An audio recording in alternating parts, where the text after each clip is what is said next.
Good afternoon. This is JC, and I'm bringing you a portion of a Midas Touch video showing you Iran's response to the bombing of Iran by the United States and the response that Iran took last night against Israel.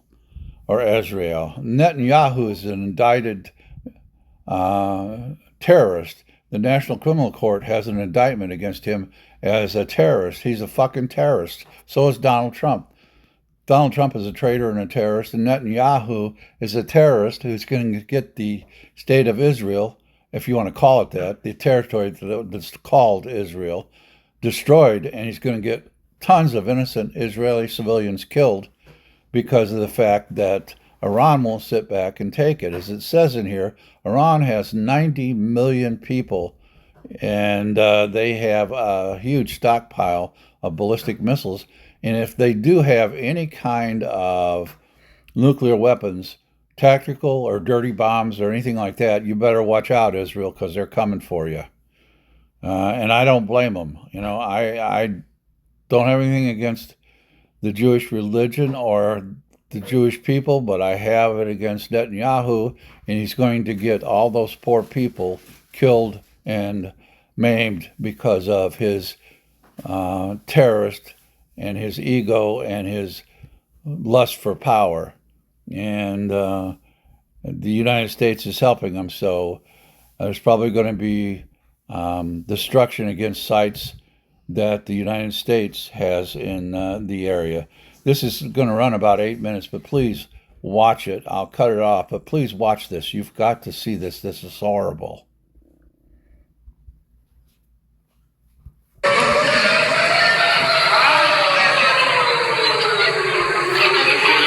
That right there was in Haifa in Israel, the northern area. Donald Trump is a complete and total idiot. After Donald Trump launched strikes against Iran, joining Israel in the war against Iran, Donald Trump started posting on social media, "Now's the time for peace. Now's the time to make a deal." Iran says no. When you bomb them, they're not going to go and want to make a deal. It's the stupidest thing ever, Donald.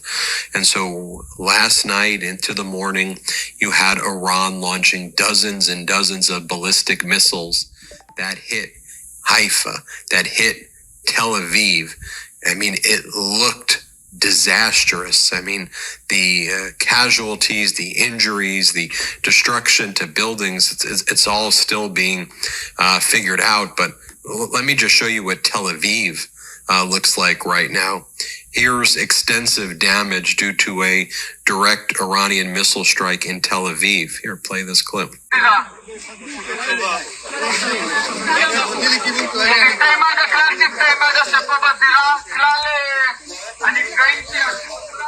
More heavy damage from Tel Aviv right here after Iran hit Tel Aviv directly with ballistic missiles. Play this clip.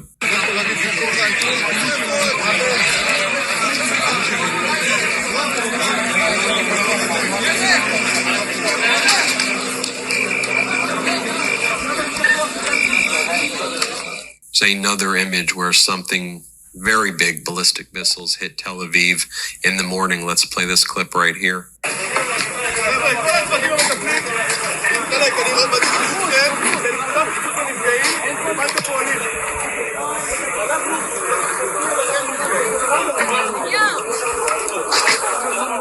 Now, after Donald Trump launched the strikes on Iran, Donald Trump claimed they were very successful.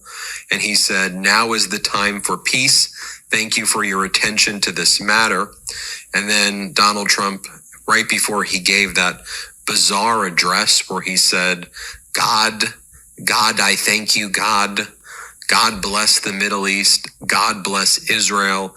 God bless the United States. It's interesting that the United States went third.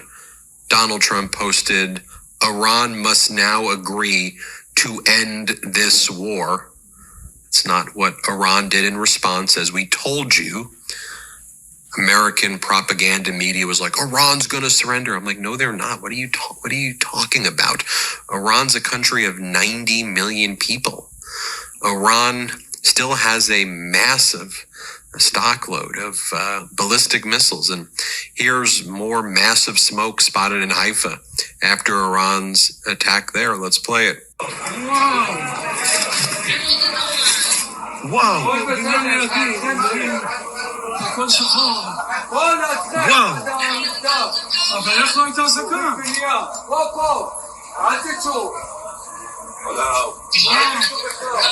Here's more documentation of the Iranian ballistic missile impact earlier on a residential area in Haifa, northern Israel. Play this clip.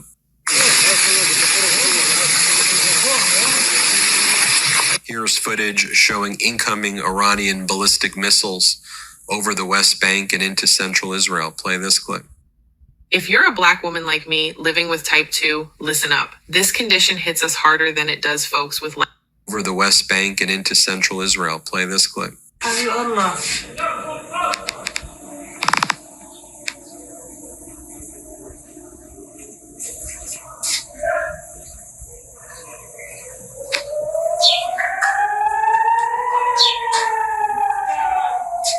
Here's a overhead angle of one of the impacts to the city of Haifa. Play this clip.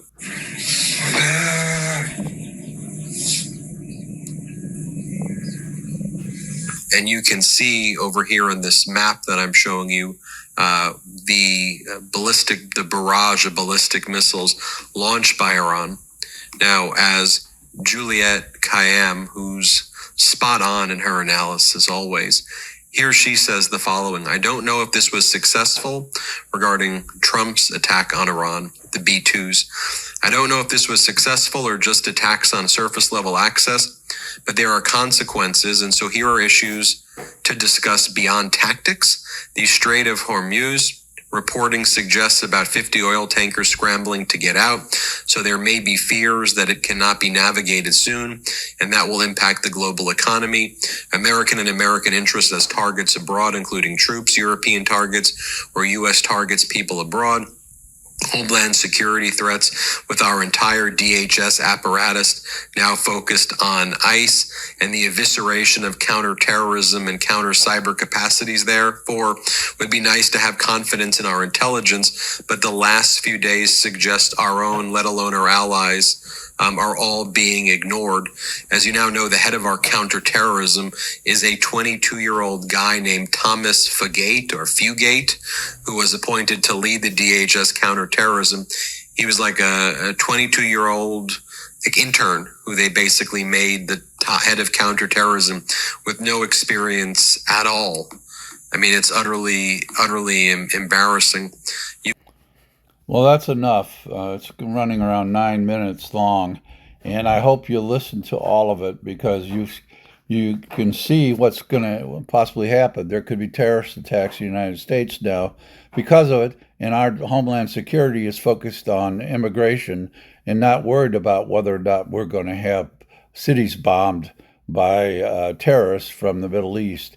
No, we're focused on putting the Mexicans and the Colombians back into Salvadorian prisons or sending them back home to Mexico or Colombia.